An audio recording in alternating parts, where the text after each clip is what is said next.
So in this video, I'm going to go over everything you need to know about how I import and prep my D&D maps into Roll20. Stick around. So you're most likely using or wanting to use Roll20 because of its battle map features. So we're going to go over 3 major steps to make sure your maps are ready for Roll20. We're going to go over first how to get them into Roll20, whether they're from Dungeon Fog, Incarnate, or ripped off of Google. We're going to make sure we can get them into Roll20 even if the file size is too big. We'll go over how to fix that. Second, we're going to go over how to properly size your map once it's already in Roll20 because that gets kind of tricky. Then we're going to go over how to use the free user Fog of War so your map is ready to be explored by your players in your next session. So let's get started. So here we are back in the game we made for Roll20. The first thing we're going to do is go up to the top right hand corner, hit Art Library, and make sure we're under My Library. From there, we're going to go under Upload, and then this box appears. We can either hit the choose a file or take our map from somewhere else and drag and drop it. So we're just gonna drag and drop this map that I made. But then if you hover over here under your recent downloads, you'll see that it just pops up right there. Now, what happens if the map you've chosen is too large of a file? So I exported another map I made way too large. It's about 34 kilobytes. And as a free user in Roll20, you're only allowed to bring in file sizes up to 10 kilobytes large. So if we try to take this 34 kilobyte map and upload it, what happens is this white bar just stays here forever. It doesn't actually give you an error message or anything, which really seems like a problem that could easily be fixed with the error message and even another opportunity to promote Pro or whatever. But this won't ever upload. It'll just sit like this forever. If you are already proficient with Photoshop or something similar, it should be pretty easy how to downsize or resize a file. But if you have no idea how to do that, I'm going to show you how to do it really easily with Microsoft Paint. So hopefully you at least have access to Microsoft Paint, because all we need to do is take our super large file, we'll drop it in here. And all we have to do is hit this resize tool up here. And I'm going to just bring this down to like 30%. And then we can just save it, and it'll save to wherever you dragged it from. So now we can look back here at the bottom after we save, and it shows us that now we are now down to a 4.6 megabyte file. So if we're back here in Roll20 and we try to upload that file now, might take a second, but it should pop up here under recent uploads, and there it is. There's our little Necro Tower. Awesome. So now we have our maps into Roll20. Once they're in Roll20, how do we make sure they're properly sized? Because it gets a little wonky. I'll show you what I mean. First of all, we need a landing page for our map. So we're going to go up here to the page toolbar, and we're just going to hit create new map, and we'll see we'll get an untitled map here, and we'll click to go to it, and we just have this simple, I think 25 by 25 grid. So we're going to take the first map we uploaded and we're going to throw it here. And as you see, it squashed it down into this 1 by 1 square. That's not what we want. And this isn't a square map. So even if we were to extend it, this isn't the correct proportions of how I originally designed it. So how do we fix that? Well, because I made this map, I know this map is 20 units wide by 25 units tall. So we can right click it here, go to advanced, set dimensions. We can do the pixels if you know the pixels, but I know the units. So I know that this map is 20 by 25, and we hit set, blam. And then that is how the map should look. We can put it into position. Also, by default, when you drag stuff on here, it's going to put it onto the token layer.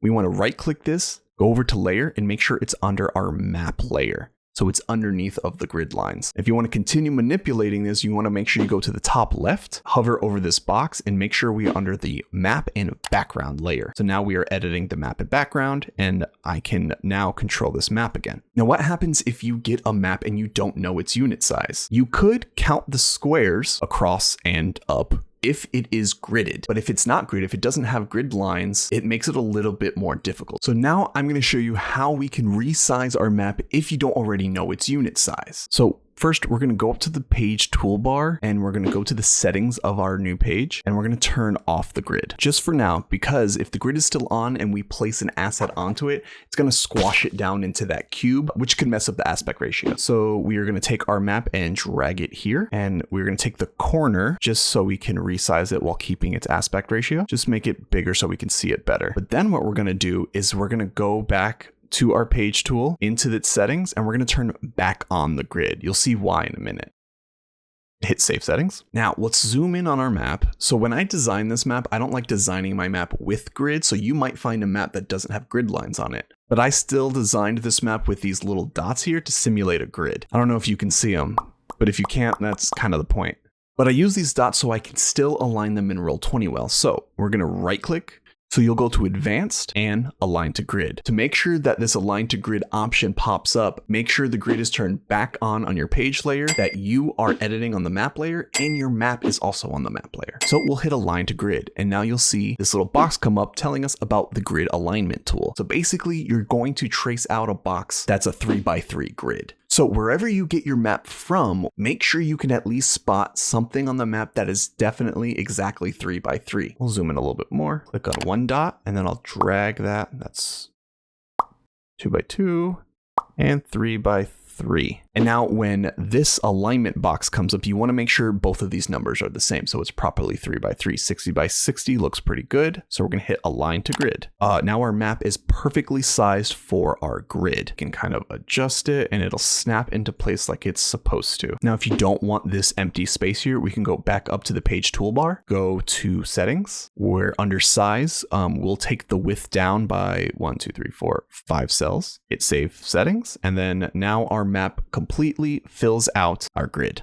Now we're going to go into how to use the Fog of War. Now what's Fog of War? Fog of War is how you can completely cover your map to your players and slowly unveil it as they are exploring your dungeon or area. The way we turn it on is we're going to go to the page toolbar again. We're going to find the map we want to turn it on in. We're going to go to Settings, and then we're going to go scroll down until we see Fog of War and turn that on. Easy as that, save settings. Now you'll see the whole map got a bit darker for you.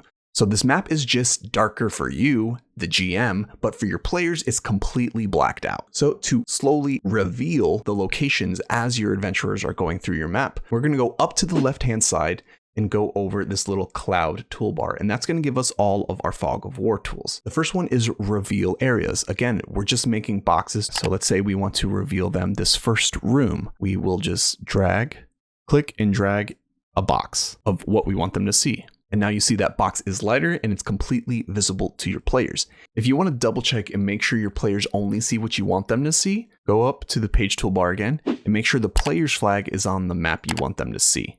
Then go to your settings in the top right hand corner and you can click this button called Rejoin as Player. It'll reload Roll20 and put you into the game as if you were a player. So now when our map loads up, we can only see the small box that the GM revealed to us. And we can go to Settings and Rejoin as GM. For this example, this is very convenient that these are all really squared off rooms, but maybe you have some dome rooms or some caves that have more interesting shapes than boxes, and you don't want to use the boxes because you don't want to accidentally reveal something right next to the cave. Well, there's the polygon reveal tool. So let's scroll down to the bottom of the map. And if you look here where this giant octopus is, you can kind of see where this water has an interesting shape to it. We can go over to polygon reveal. For whatever reason, let's say you only wanted to reveal this water to them. You can make little waypoints with this tool. So just clicking on the black lines and you can make as many waypoints as you want. But we're just going to roughly make the shape of this water.